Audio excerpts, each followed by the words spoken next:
The moment humans left the Galactic Council, 76 alien species finally had peace to tear each other to shreds, one bureaucratic insult at a time.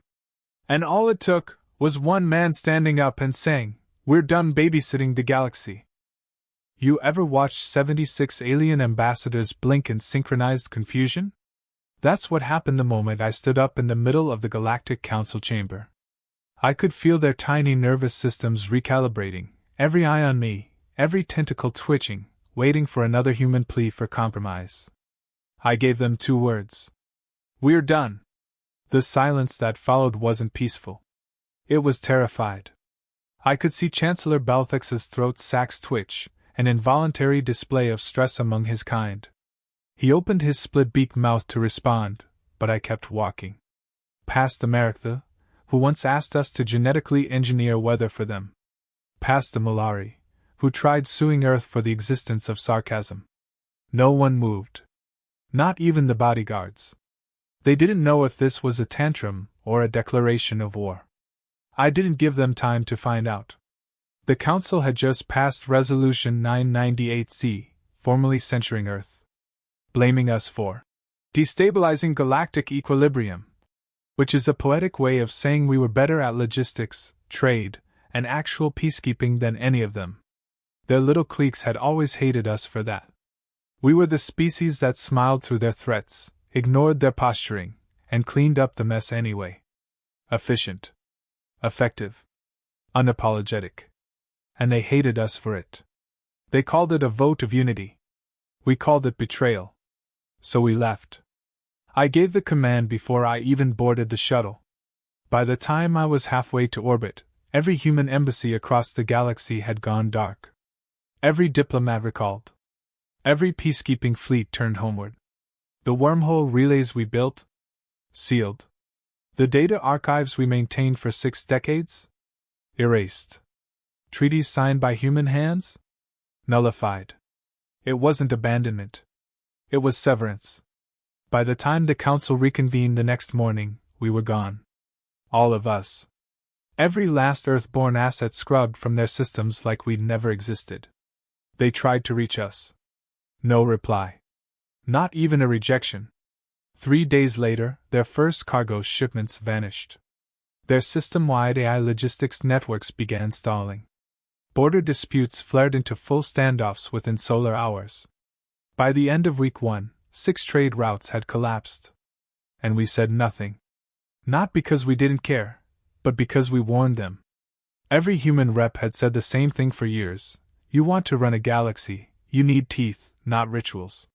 You need someone willing to sit at a table full of people who hate each other and still get the deals signed.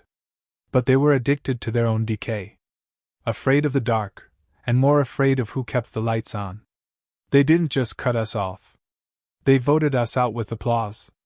"You brought war to a peaceful table," Belhex had said during the vote. "You brought a table to a burning house," I'd replied. The vote passed anyway. I had already prepared the exit protocol 2 months earlier. Not as a plan, but as insurance. I didn't expect them to be stupid enough to use it. Apparently, I'd underestimated their suicidal pride. The worst part? We didn't even need the Council. We joined out of courtesy, out of some misplaced hope that the rest of the galaxy wanted what we wanted: stability, growth, mutual strength. But the truth? They wanted peace without price.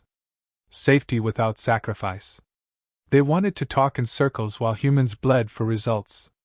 They wanted us to enforce their laws, fight their pirates, fix their plagues, then pretend we were equals. Not anymore. As I returned to Earth, watching the stars fold behind me, the news feeds started lighting up. Zarnathi's ships fired on a Liridian patrol over a misinterpreted treaty clause. The Ilari ceased trade with the Cleth due to ancient insults no human was left to defuse. The Ilavari accused the Velthar of bioterrorism because their imported food made them sneeze. Without humans in the room, diplomacy became just a prettier form of warfare. My message to Earth Command was simple: do nothing. Let them burn. Let the consequences speak louder than our diplomacy ever could. Within 3 weeks, Council broadcast channels began requesting emergency meetings. Every signal was tagged as urgent. Earth blocked them. Even the AI mediators, designed by us, installed by us, refused to engage. One particularly smug ambassador tried to override the protocols. The AI replied, "Humanity has disengaged. Please resolve your own extinction. We taught them how to survive, how to govern, how to protect each other.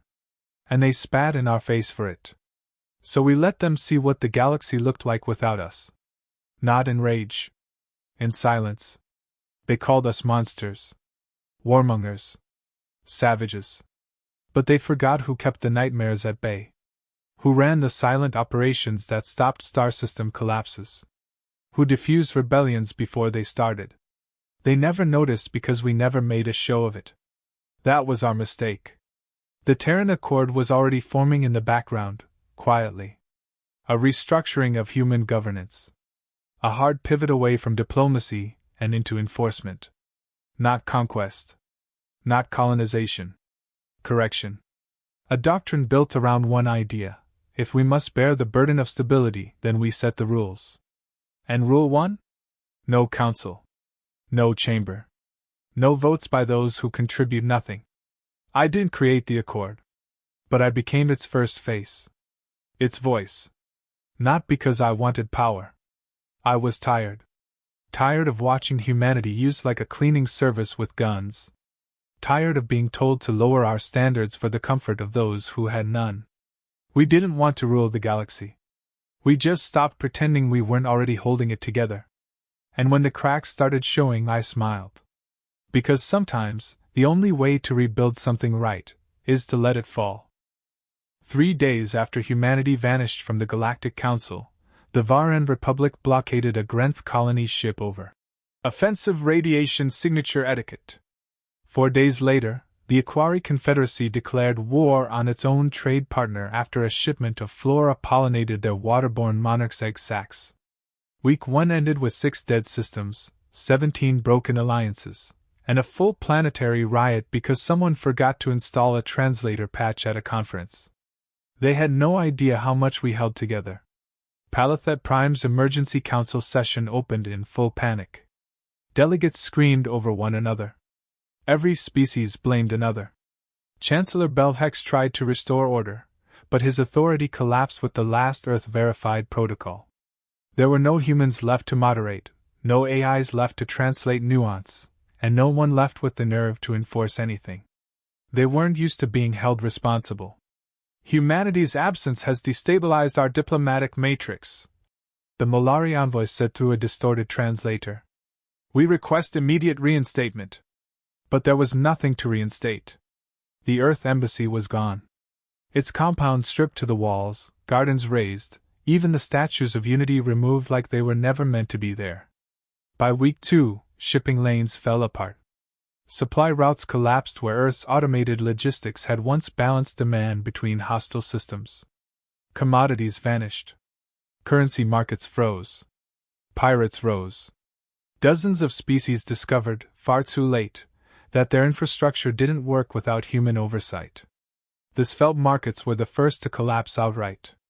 Their economy, tethered to Earth's orbital yield forecasts, buckled without weekly updates.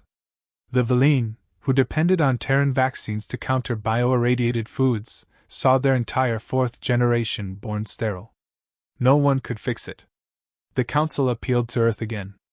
This time, through third-party proxies. The messages were intercepted and returned blank, with a single phrase burned into the bottom of each file. Resolve your own extinction. At first, they thought it was a bluff. Then came the exoduses. Entire colonies vanished from the edges of known space. Silent. Organized. Gone. Council envoys sent to investigate never returned. Those who did came back shaken, whispering rumors of human fleets operating outside mapped hyperspace. Ships with no transponders. Black armored soldiers. Worlds rebuilt in silence. Trade lines rekindled, but only among Terran-aligned species. The galaxy called it defection.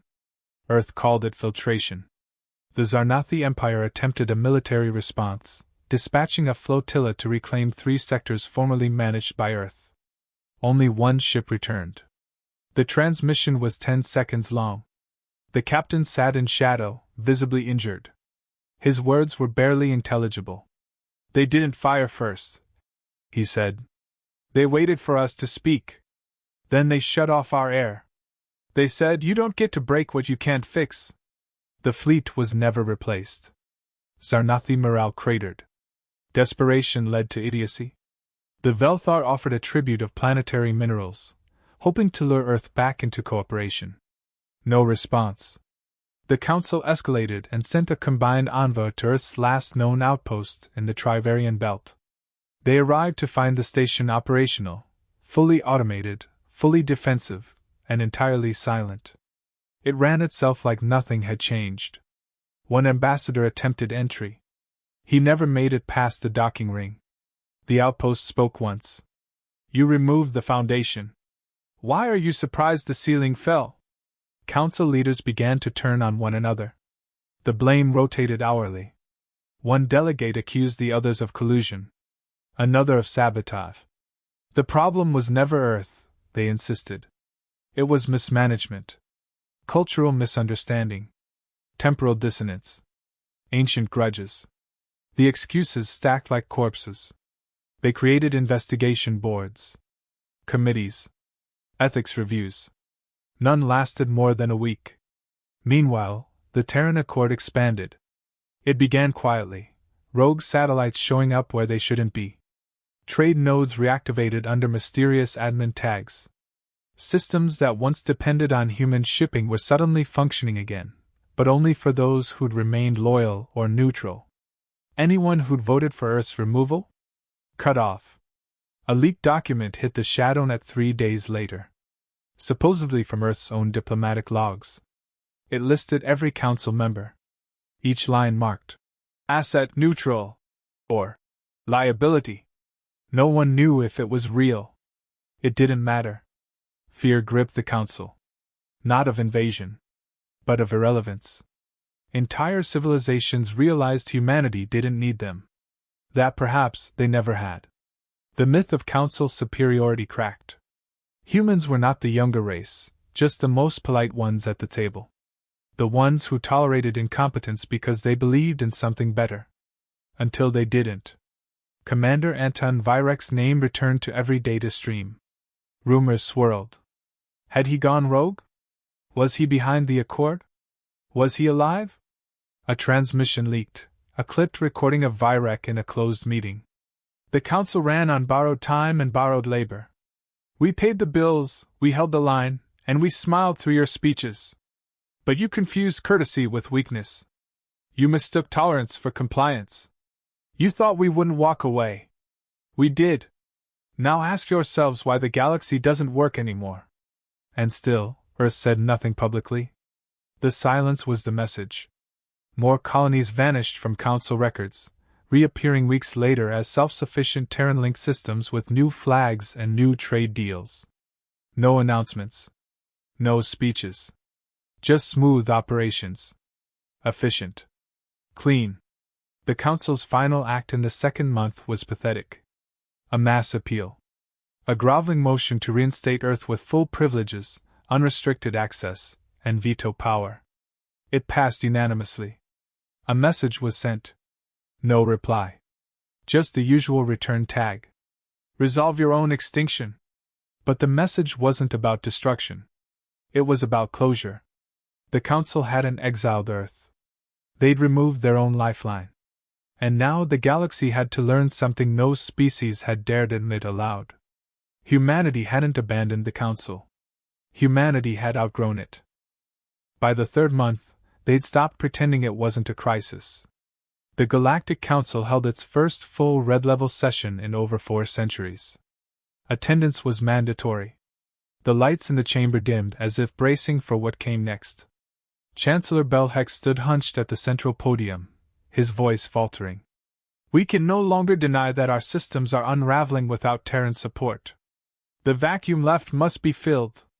Our survival depends on it." No one spoke. Not out loud. Not until the proposal was made. "We need to bring them back." It wasn't even a question anymore.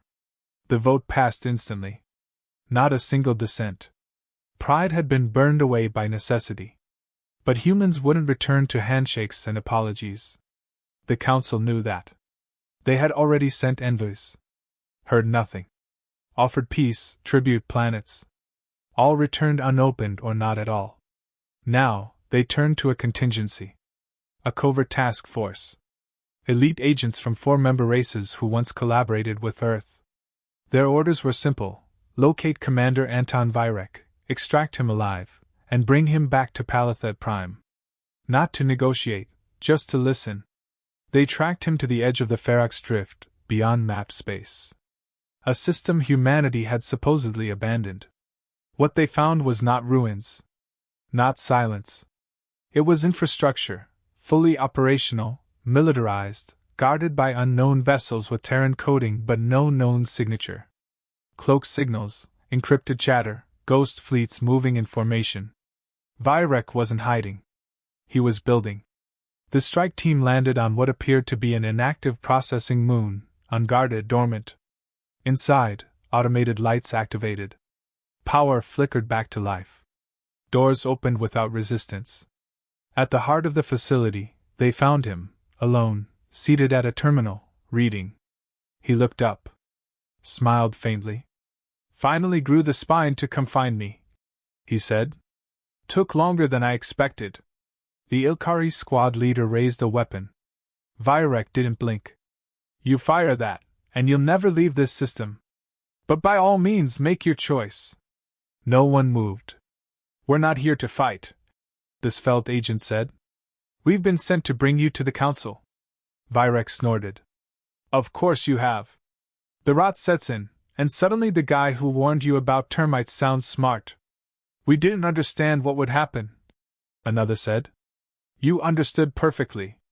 You just didn't believe it." The lead negotiator stepped forward. "We need your help." Virek leaned back. "You had it. You discarded it. Now you want it again, without consequence?" "No," she admitted. "We want you to come back and rebuild it with us." He tilted his head. "You don't rebuild a carcass. You bury it."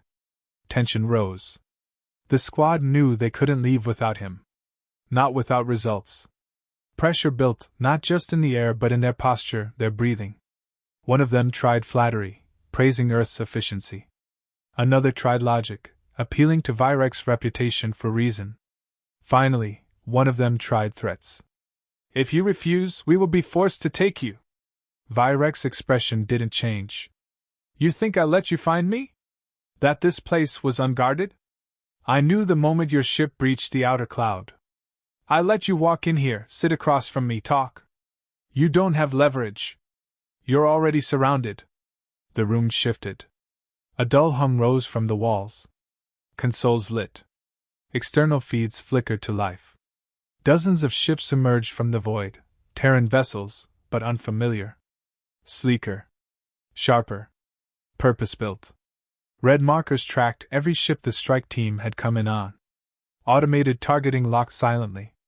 "I let you live this long because I wanted to hear how far you'd fall," Virek said. "Turns out pretty far." "What do you want?" He leaned forward. "I want you to take a message back. Not to the Council. To the galaxy. Tell them this: humanity is not returning. We are not saving you. We are not cleaning up your mess. We are watching. And we are rebuilding a better system, without you. You'll doom billions." "No. You did that. We just stopped shielding you from it." Silence. They stared at him, waiting for some crack, some signal of empathy. He offered none. "You want a future?" he continued. "Then earn one. Prove you can learn from collapse. Show you can build something without leaning on someone stronger to carry the weight. You're abandoning civilization." He stood. "No. I'm replacing it." The room brightened. The doors unlocked. An exit path illuminated. "You're free to go," Virek said. "And before you ask, no, you can't stay. You aren't ready." The team hesitated, then filed out, one by one. As they reached the transport pad, the svelte agent turned back. Are we at war now? Vyrek paused. War requires both sides to care. The ship departed without pursuit. No fire. No chase. Just silence. Back on Palitha Prime, the message played on repeat to every delegate, every screen. A video feed. No intro. No fanfare. Vyrek sitting calm. You chose exclusion. You chose arrogance. Now you live with it. Humanity didn't abandon the Council. You made yourselves irrelevant. The screen went black. Panic followed. The Council collapsed into shouting. Accusations? Paranoia. The teams they sent didn't just fail, they came back changed. Afraid. Not of violence, but of what it meant. Vyrek had made one thing clear. Humanity was never coming back. And for the first time, they believed it. The moment their ship crossed back into Council space, everything changed. The envoys didn't speak. Not during the return trip. Not after landing. They delivered the message from Vyrek, then left the chamber without explanation. What remained was a single audio file, encrypted, marked for Council distribution. It played only once. My name is Commander Anton Vyrek, representing the Terran Accord. If you're hearing this, it means you tried one last time to ask for help. You're not getting it. Not from us. Not anymore. Panic turned to fury. Some delegates called it a bluff. Others demanded military retaliation. But the feed hadn't been a broadcast. It had been a trigger. Hours later, 3 of the largest Council-linked AI trade hubs went offline. Not destroyed, reprogrammed. Trade convoys rerouted mid-flight. Defensive satellites were tasked to target their own relays. Every digital interface once touched by Earth went dark in perfect sequence. Then came the message. You never understood the systems. You just used them. Now find out what happens when they turn off. Across dozens of systems, automated stations failed. Emergency requests were sent. They vanished. Supply requests echoed unanswered. Agricultural algorithms corrupted themselves. The worlds that had relied most heavily on human support were the first to feel it. Council fleets scrambled to regain control. They sent emergency task forces to the sectors most dependent on Terran management. None returned. Every single one was intercepted, not by hostile fire, not by overt attack, but by shutdowns, disappearances, sabotage. Silent war. And over it all, a signal pulsed, faint, rhythmic, untraceable. The night choir had awakened. No one knew what it was at first. Just a name. Then ships began vanishing. Elite vessels, gone without distress calls. Navigation records corrupted. Blackouts where fleets should have been. Some believed it was a Terran myth, an old military ghost story about a secret fleet built for galactic warfare before Earth ever joined the Council. Others insisted it never existed. Until the recordings surfaced. Blurred images, static-filled audio, ships hanging in dead space, lit by silent light. Structures grafted with unknown alloys. Engines with no signatures. No communication. No demands. Just silence. Then obliteration. The Council met in emergency to demand answers from Earth. They still didn't understand. Earth wasn't responding. It wasn't negotiating. It wasn't listening. It was executing. We have to strike first, one of the delegates said. With what? That was the first honest question they'd asked in years. Their fleets, once bolstered by Terran coordination, now ran blind. Their supply lines were shattered. Their AI defense grids, once thought impervious, had been built using Earth-designed subroutines. They tried rewriting them. They failed. They tried isolating systems. They locked themselves out. Desperation turned to fragmentation. Systems began defecting. Not to war, not to rebellion, but to order. Quietly, smaller civilizations announced trade partnerships with unknown intermediaries. Requests to join the Accord filtered through encrypted channels. When questioned, they all said the same thing. It works. That's all we care about. The Council threatened sanctions. No one listened. The message had become clear. Earth wasn't returning to diplomacy. Earth had replaced it. A week later, Palathet Prime's orbital defense ring malfunctioned. One segment turned inward, powered its weapons, and melted a quarter of the station. No warning. No survivors. When engineers scrambled to investigate, they found a dormant Terran failsafe buried in the system's architecture, installed decades earlier, triggered only by a precise sequence of Council data misuse. No one could disarm it. The final meeting of the Council was held in a half-lit chamber, 300 meters below what used to be their central plaza. The Chancellor tried to open the session. His voice broke halfway through the opening statement. He never finished. A new feed activated across the room. Anton Virek appeared, not live, not holographic. A recording. But it didn't matter. His voice cut through the air like a blade. This is not a declaration of war. War is for equals. This is reclamation. You build nothing. You govern nothing. You preserved nothing. You inherited peace and mistook it for wisdom. We gave you structure. You called it domination. We gave you order. You called it threat. You voted us out. And now you've earned the result. He paused. The silence hit harder than any threat. The galaxy doesn't need the Council. It needs consequence. Welcome to it. Then the feed ended. In the silence that followed, no one moved. The Chancellor dropped the seal of office on the ground. It didn't make a sound. Hours later, systems began going dark. Not from attack, but from shutdown. World after world declared neutrality. Independence. Alliance with the Accord. Not through conflict, but through surrender to something that worked. Earth hadn't returned. It had never left. It had simply grown tired of babysitting chaos and started building something else, something quieter, sharper, unannounced. The night choir didn't fire unless provoked. But they watched everything. The Accord didn't claim worlds. But they helped those who aligned. Earth didn't hold summits. It held standards. And for the first time in generations, order returned to the galaxy. Not through law. Through fear.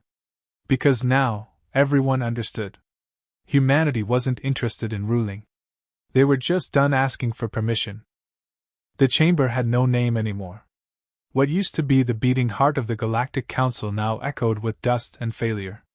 A half-collapsed dome, scorched by its own defense systems, flickered under backup power. Every banner that once fluttered with diplomatic pride now lay trampled, stained with soot and silence. The last delegate stood in a loose ring, not in unity, but in disbelief, waiting for someone to say what they already knew. A signal pierced the void, sharp, clean, and uninvited. No one authorized the transmission.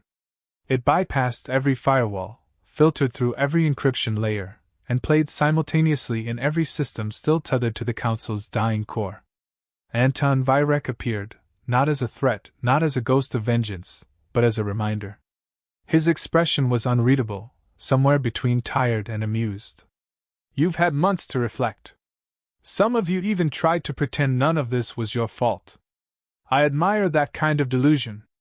It takes effort to hold the knife, drop it, and ask who did the stabbing. No one interrupted. There was nothing to say. You thought you ran this galaxy because you held votes. Because you passed laws. Because you memorized the rituals of civilization. But none of that matters when the roof caves in and you can't tell which wall was load-bearing. Newsflash, we were the wall.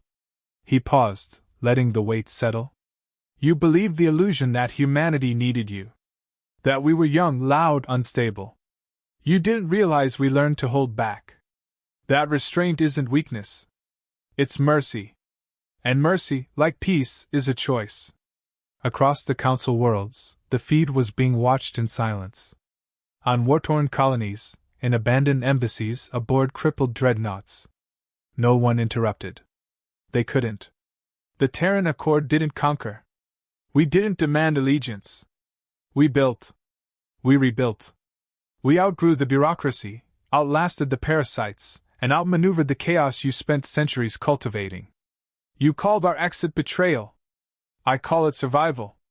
In orbit over Palathet Prime, a ship appeared. Not massive, not bristling with weapons. Sleek, black, unmarked. A symbol more than a vessel. Every station still operational registered it in silence. No threat. No demand. Just presence. Let's not pretend there's a council left to negotiate with. You had your last vote the day you told Earth it was no longer welcome. The consequences arrived precisely on schedule. Within hours of the message ending, 47 member states signed independent treaties with the Accord. Every one of them cited the same reason: functionality. No rhetoric. No bribes. Just results. A new system was announced in the hours that followed: the Tribunal of Cultures. No hierarchy. No ceremonial posturing. Influence earned by contribution. Consequence measured by action. Debate enforced by facts, not favors. Humanity didn't claim leadership. It simply led. The old council begged for reinstatement. They offered sovereignty. Immunity. Entire sectors. It didn't matter. No offer meant anything anymore. Their currency was expired. Their relevance evaporated. Anton Virek returned to the chamber not as a diplomat, but as a witness. Not to history, but to closure. His final visit was silent. No speech. No retinue. He walked through the cracked halls of the place that once tried to shame Earth into obedience, now hollowed by its own irrelevance. He stood at the center where once he was condemned, stared at the ceiling that no longer glowed, and left a data slate. One message. One line. If you want peace, earn it. If you want structure, build it. If you want our help, remember what it costs to lose it. The remaining delegates resigned one by one, vanishing into obscurity, or aligning quietly with the Accord. No war. No executions. No fanfare. Just inevitability. Across the stars, the new order wasn't built through blood, but through absence. Where chaos had bloomed in the vacuum humanity left behind, order followed its shadow. Not from fear, but from understanding. From the unspoken admission that civilization wasn't a right, it was maintained. And for decades, only humans had done the maintenance. A generation later, children on distant worlds learned the story. They didn't memorize the names of old species or council articles. They learned about the departure. About the silence. About the fleet that watched without speaking. And about the man who stood up and walked away. He was never seen again. But no one forgot him. And no one ever made the mistake of mistaking mercy for permission again.